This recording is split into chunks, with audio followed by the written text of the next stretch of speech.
अरुण गोविल को मेरठ से दिया गया है, कंगना रनौत को दिया गया है मंडी से, कलकत्ता हाई कोर्ट के पूर्व जज को भी टिकट दिया गया है बंगाल से, और वरुण गांधी का टिकट काट दिया गया है। मुझे लगता है कि बहुत अच्छे लोगों को टिकट देने का निर्णय बीजेपी ने लिया है। अलग अलग क्षेत्र के लोगों को टिकट देकर अपनी व्यापकता दिखाने का प्रयत्न माननीय नरेंद्र मोदी जी के नेतृत्व में हुआ है। अलग अलग क्षेत्र के लोगों को भी टिकट मिला है और जो जुडिशरी के लोग उनको भी टिकट मिला है, फिल्म इंडस्ट्री के लोगों को भी टिकट मिला है। जिस तरह कंगना राणावत जी को मंडी से टिकट मिला है और मेरठ से अरुण गोविल को भी मिला है टिकट, और भी कई अलग अलग चेहरे हैं। जो कलकत्ता हाईकोर्ट के जज है उनको भी टिकट वेस्ट बंगाल से मिला है। तो बहुत सारे अच्छे लोगों को टिकट दे दिया है और बहुत सारे लोगों को की जिन्होंने काम ठीक नहीं किया है, लोगों से जिन्होंने ठीक से संवाद नहीं रखा था, लोगों से संपर्क नहीं रखा था, ऐसे लोगों का टिकट काटने का भी बहुत ही धारसी निर्णय बीजेपी ने ले लिया है। और इसीलिए मुझे लगता है कि 400 पार की जो उनकी घोषणा है माननीय नरेंद्र मोदी जी की, उसमें कोई दिक्कत नहीं है। जरूर 400 से ज्यादा सीट हम जीतेंगे।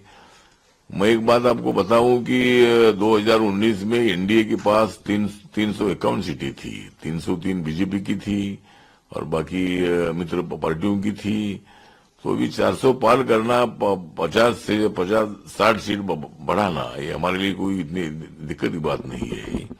बीजेपी के लिए भी 303 से लेकर 370 तक जाने की जो भूमिका हमारी है, तो ये भी मतलब इतनी ज्यादा कोई डिफिकल्ट नहीं है, क्योंकि 10 सालों में जो हमने काम किया है, देश को विकास की दिशा से बड़ा आगे ले जाने का काम किया है। 2047 का जो विजन है हमारे सामने है, देश कहाँ तक पहुंचेगा, देश की इकोनॉमी कितनी आगे जा सकती है। हम अभी इकोनॉमी में 5 नंबर पर है, तो 2-3 साल में हम 3 नंबर पर आ जाएगी, बाद में 2 नंबर पर आ जाएगी, बाद में 1 नंबर पर भी आ सकते हैं। अभी अपना इंफ्रास्ट्रक्चर बहुत ही अच्छी तरह बढ़ रहा है, बहुत सारी सिटीज को अच्छा डेवलप किया जा रहा है और कनेक्टिविटी बहुत ही अच्छी है। अभी रोड की कनेक्टिविटी है, रेल की कनेक्टिविटी है, हवाई जहाज की कनेक्टिविटी है, बहुत सारी एयरपोर्ट 149 एयरपोर्ट बनाने का निर्णय भी घोषित हो चुका है। इसी तरह मतलब देश को विकास की दिशा से ले जाने की कोशिश हमारी है। 80 करोड़ लोगों को अगले 5 साल तक फ्री में अनाज देने का निर्णय हो चुका है। महिलाओं को आरक्षण 1/3 देने का निर्णय हो चुका है। 370 आर्टिकल जम्मू कश्मीर से हटाने के बाद वहां पूरे दुनिया भर के और भारत के कोने कोने से टूरिस्ट वहां जा रहे हैं। वहां का आतंकवाद पूरा खत्म हो चुका है, वहां तिरंगा झंडा लहर रहा है। तो इसी तरह बहुत सारे निर्णय जो है, 10% आरक्षण जो है ये इकोनॉमिक वीकर सेक्शन को दे दिया है और सभी वर्गों को न्याय देने की भूमिका सरकार की है। हमारी सरकार, नरेंद्र मोदी जी की सरकार सबका साथ सबका विकास की सरकार है, सबका विश्वास की सरकार है, सबके प्रयास की सरकार हमारी है और इसी तरह हम आगे बढ़ेंगे। इसीलिए हमें कोई दिक्कत नहीं है। आने वाले चुनाव में जरूर बहुत बड़ी सफलता माननीय नरेंद्र मोदी जी के नेतृत्व में एनडीए को मिलेगी। और आज तो मतलब हम तो किसी को नहीं देते हैं गाली, हम तो किसी को नहीं देते गाली, क्योंकि आज है पूरे देश भर में होली। तो गाली देने का काम हमारा नहीं है।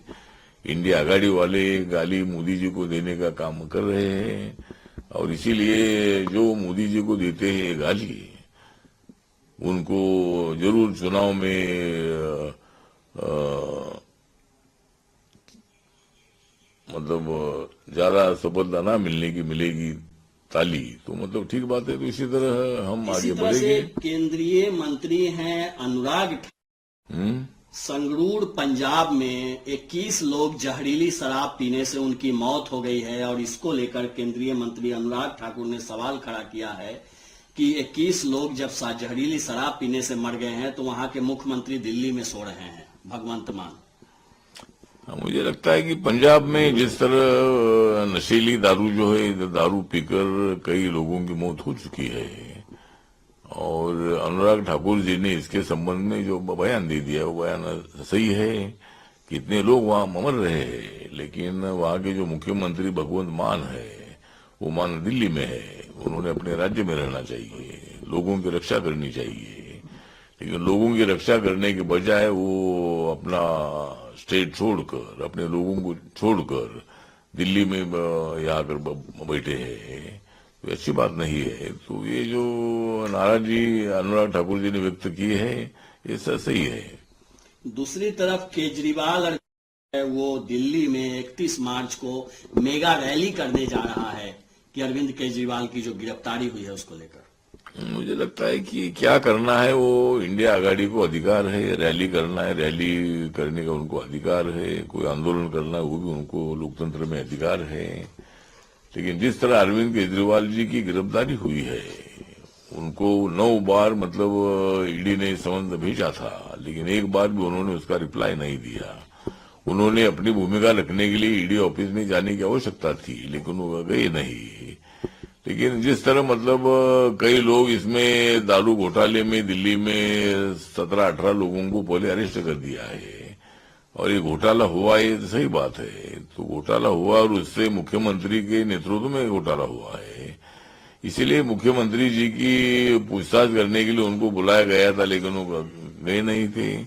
और डायरेक्ट इनडायरेक्ट उनका भी इस भ्रष्टाचार से संबंध है, इसीलिए उनको मतलब समझ भेजा था, और अभी मतलब ईडी ने उनको अरेस्ट कर दिया है। तो मुख्यमंत्री हो या कोई भी हो, कानून से बड़ा ज्यादा कोई नहीं हो सकता है, और इसीलिए जो ईडी ने कार्रवाई की है, कार्रवाई सही कार्रवाई है। उसके लिए इंडिया आघाड़ी को क्या करना है वो कर सकते हैं, कोर्ट में जा सकते हैं। कोर्ट में भी शायद माननीय अरविंद केजरीवाल जी गए थे, लेकिन उन्होंने मतलब उसके संबंध में उनको कोई राहत नहीं दी है। तो ठीक बात है, अभी वो तो अरेस्ट है, तो उन्होंने सुप्रीम कोर्ट में जाकर मतलब अपनी रीट पिटीशन दाखिल कर सकते हैं, सुप्रीम कोर्ट उसे विचार कर सकता है। लेकिन ईडी ने जो इंक्वायरी करके जो उनको अरेस्ट किया है, ये सही निर्णय है, और ये निर्णय से हमारे सरकार का कोई संबंध नहीं है, नरेंद्र मोदी जी, अमित शाह जी का कोई संबंध नहीं है। वो ईडी की इंडिपेंडेंट इंक्वायरी होती है, उसमें वो दोषी ठहराए गए और उनको मतलब अरेस्ट किया गया है। तो इसीलिए मुझे लगता है कि अरविंद केजरीवाल जी ने मतलब बहुत बड़ी बड़ी बातें करना ठीक नहीं है। भ्रष्टाचार को बढ़ावा देने का काम ही आम आदमी पार्टी कर रही है, इसीलिए उनके ऊपर कार्रवाई हुई है। शुक्रिया।